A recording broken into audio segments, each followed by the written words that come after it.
Relative Strength Index, or better known as RSI, is one of the most popular tools in technical analysis that was developed by J. Wells Wilder and introduced in his 1978 book New Concepts in Technical Trading Systems. RSI is a momentum oscillator, and it's generally used to measure the change in price momentum. RSI is commonly used to determine overbought and oversold levels of the market. According to traditional interpretation, when RSI reading is above 70, it indicates that the market is overbought and may be ready for a trend reversal or a correction or pullback in the price. And conversely, when RSI is below 30, it indicates that the market is oversold and probably there may be a trend reversal or a corrective retracement or pullback. But it's not only limited to this, and it can also be used for centerline crossovers, divergences, and failure swings, which you're probably familiar with these interpretations of RSI because I already explained them in another video if you have watched it. In case if you missed it, the link is placed in the description of this video and I recommend you to watch it later so you will learn how you can effectively use RSI. However, there is another important discussion related to RSI, which is the range shift. It was discovered by Andrew Cardwell and it helps us to know whether the market is in a bullish mode, bearish mode, or sideways mode. RSI range shift is a situation in the market when the RSI indicator shifts from one specific range to another one, which is in response to change in the price movement.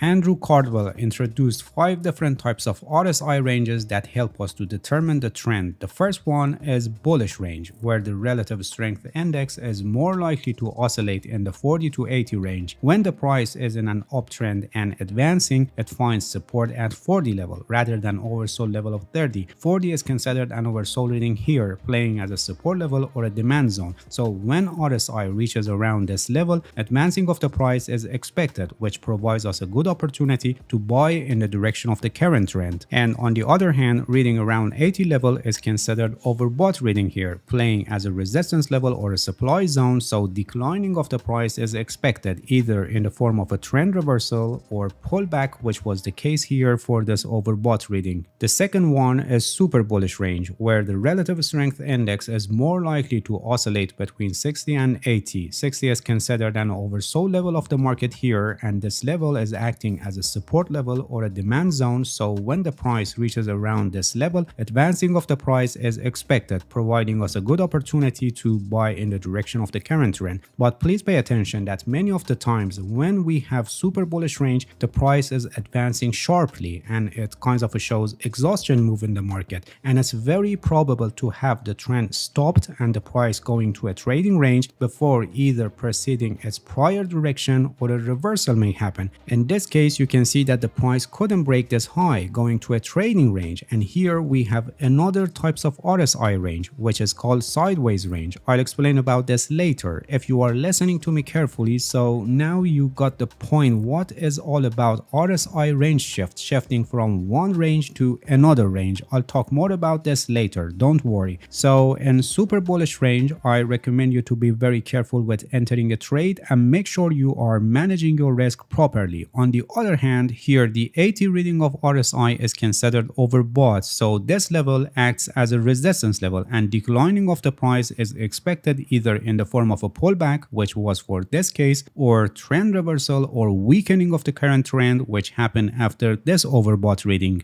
The third one is bearish range, where the RSI is more likely to oscillate in the 20 to 60 range. In fact, when the price is in a downtrend, RSI encounters resistance around 60 rather than reaching to the overbought level of 70. Here 60 is an overbought reading, playing as a resistance level or a supply zone, so declining of the price is expected, which can provide a good opportunity to enter a trade in the direction of the trend. On the other hand, reading around 20 is considered oversold here, so advancing of the price is expected either in the form of a trend reversal or pullback, which was the case for these oversold readings of RSI. The next one is super bearish range, where the RSI is more likely to oscillate between 20 to 40 zone. Here, when the RSI is around 40, the price finds resistance, so declining of the price is expected, which brings the opportunity of entering a short position in the current direction of the market. Please pay attention that similar to super bullish range, here also super bearish range shows sharp declining of the price price and a kind of shows exhaustion move in the market. So it's very probable to have our trend stopped and have the price in a trading range, or an instant reversal may happen, which is the case here as you can see. So I recommend you to be very careful with entering these trades and make sure you are managing your risk properly. And the last one is sideways range, where the RSI is more likely to oscillate between 40 to 60. In this situation where there is no trend in the market, the price usually finds support around 40 and resistance around 60. This helps us to determine that the market is moving sideways, so we should not enter any trade when RSI is under the sideways range. For aggressive traders who are willing to take more risk to get more reward, they can enter a trade when the sideways range is broken, with confirmation of price action analysis or other tools and concepts of technical analysis. For example, in this case, after the RSI broke the 60 level, which actually provides resistance level for the price, and at the same time the price broke out of the resistance level, you can see how the price advanced after that in a large move, resulting in a big profit. As I said, these types of trades are more risky and you must have the required measures in your risk management strategy for the cases that the price goes against your position. Please pay attention that a market generally has two situations: it's trending or not trending. And if you look at the price chart of an asset, you see that the market is always shifting from one RSI range to another, so you can easily find the direction of the market and trade the underlying asset based on the discussed ranges. For example, here you can see that the price was in an uptrend and we had a bullish range of RSI. Then after this deep pullback, which sent the RSI somewhere around 30, the price went to a trading range and we have a shift to sideways range here. Then you can see the sideways range is broken, and so the price which broke the resistance level and started advancing. And here we have a shift from sideways range to bullish range, and you can see how the price finds support level when the RSI reaches to 40 level. So you can see that how in different situations of the market we have a shift from one types of RSI range to another. The important point that you must pay attention is that you should never trade only based on RSI, and you must use it in conjunction with other tools and aspects of technical analysis. Alright, that's it. Thank you for watching this video. If you have any questions, feel free to ask and leave a comment for me. I'll answer your questions as soon as possible. If you haven't subscribed to my channel, please subscribe and hit the bell so you get the notifications of my new videos. See you guys in next video, and good luck with your trading.